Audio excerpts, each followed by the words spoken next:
Le protocole vague de froid a été initié en Charente-Maritime il y a maintenant plus d'une quinzaine d'années, de manière à permettre de fournir au préfet un certain nombre d'indicateurs concernant la faune sauvage pour permettre d'arbitrer la possibilité de fermer ou pas la chasse lorsque les oiseaux sont dépendants par rapport à un gel prolongé, une vague de froid. Ce protocole est initié sur plusieurs espèces. Il permet donc d'avoir des indicateurs à la fois sur les turdidés, les grives, les merles, les limicoles au travers d'un suivi sur les bécasses et également les oiseaux d'eau avec un suivi sur plusieurs sites dans le département, un suivi sur la cabane de Moin à Breuil-Magnier, un suivi sur la réserve de Moise et la réserve d'Yves. On arrive à observer la plupart des espèces présentes,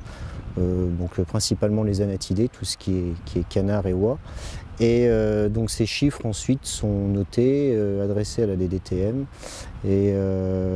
donc ça nous permet d'avoir des données sur l'état, on va dire, des populations d'oiseaux présentes au moins sur le site. Ces comptages ensuite sont répétés tous les 2 jours si le froid persiste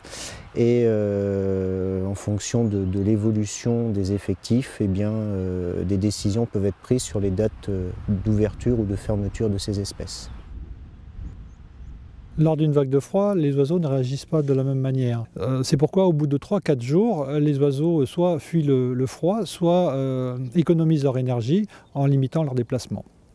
Et donc il est très important d'obtenir des critères objectifs de façon à bien identifier la dépendance de ces oiseaux et la vulnérabilité éventuellement lors des périodes de chasse. Le Code de l'environnement prévoit que dans des périodes de gel prolongé, c'est ça le cœur du sujet, le préfet de département puisse suspendre la chasse pour tous ou partie des espèces pour tenir compte de la fragilité des oiseaux et les préserver pendant ces périodes un petit peu difficiles. La fédération, à travers ce protocole, va effectuer sur un certain nombre de sites identifiés des comptages et donc après être un partenaire qui va apporter de la matière pour la prise de décision et qui va également être consulté au moment où on va définir les modalités qu'on va proposer au préfet pour arrêter ou suspendre la chasse quand c'est nécessaire. Alors le protocole vague de froid est déclenché par la préfecture lorsque les conditions météorologiques sont très défavorables, c'est-à-dire qu'on est dans une température de 10 degrés inférieure aux températures normales, mais également un gel effectif qui ne remonte pas pendant 24 heures au-dessus de 0.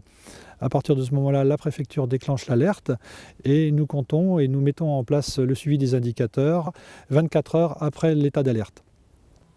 Ça permet surtout, par rapport au protocole national qui repose uniquement sur l'Office national de la chasse et de la faune sauvage, d'avoir vraiment une appréciation beaucoup plus fine des réalités du terrain avec les acteurs du terrain, que ce soit les acteurs de la chasse, encore une fois, la fédération départementale ou le club des bécassiers, ou les acteurs de la protection de l'environnement, et d'arriver ainsi à une décision beaucoup plus